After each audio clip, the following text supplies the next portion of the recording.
Travels चालकाची ट्रॅक्टरला पाठीमागून धडक, एक जण ठार, एकाचा मृत्यू।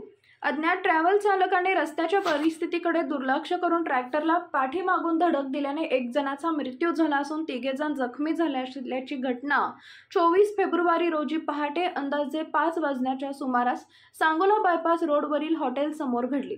अपघातामध्ये आबासाहेब सावंत, अंदाजे वय वर्ष 35, धंदा ऊसतोड मजूर, राहणार मौजे बडिलासुरा, तालुका अंबड, जिल्हा जालना यांचा मृत्यू झालाय।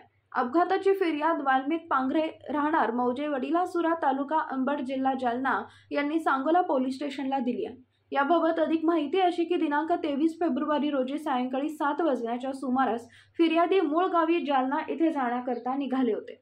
दिनांक 24 फेब्रुवारी रोजी पहाटे अंदाजे 5 वाजण्याच्या सुमारास सांगोला बायपास रोडवरील हॉटेलचे काही अंतरावर पुढे आले असता त्यांचे ट्रॅक्टर व ट्रॉलीला पाठीमागून कोणत्या तरी वाहनाने जोरदार धडक दिल्याने ट्रॅक्टर व ट्रॉली रोडच्या डिवायडरला धडकून पलटी झाली।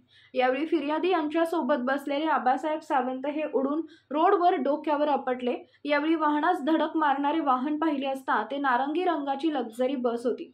सदरची बस ही अपघात करून पुढे निघून गेली होती। मागील येणारी वाहने थांबली व मला, पत्नी, मुलगी यांना अपघातग्रस्त ट्रॅक्टर व ट्रॉलीमधून बाहेर काढून रोडच्या बाजूला बसवले। जमलेल्या लोकांनी फिर्यादी व पत्नी राधा, मुलगी दीपाली व गावातील आबासाहेब उत्तम सावंत यांना उपचारासाठी सांगोला येथे घेऊन आले होते। तिथे डॉक्टरांनी उपचार केले व आबासाहेब सावंत यास तपासून मयत असल्याचे फिर्यादीत नमूद करण्यात आले आहे। अज्ञात चालकाने त्याच्या ताब्यातील वाहन हायगाईने रस्त्याच्या परिस्थितीकडे दुर्लक्ष करून वाहनास पाठीमागून धडक देऊन अपघाताची खबर न देताच पळून गेला असून वाहनावरील अज्ञात चालकाच्या विरोधात तक्रार दाखल करण्यात आली आहे। मानदूत एक्सप्रेसच्या बातम्या पाहण्यासाठी आजच मानदूत एक्सप्रेस न्यूज चॅनलला YouTube वर सबस्क्राइब करा आणि बेल आयकॉन प्रेस करा।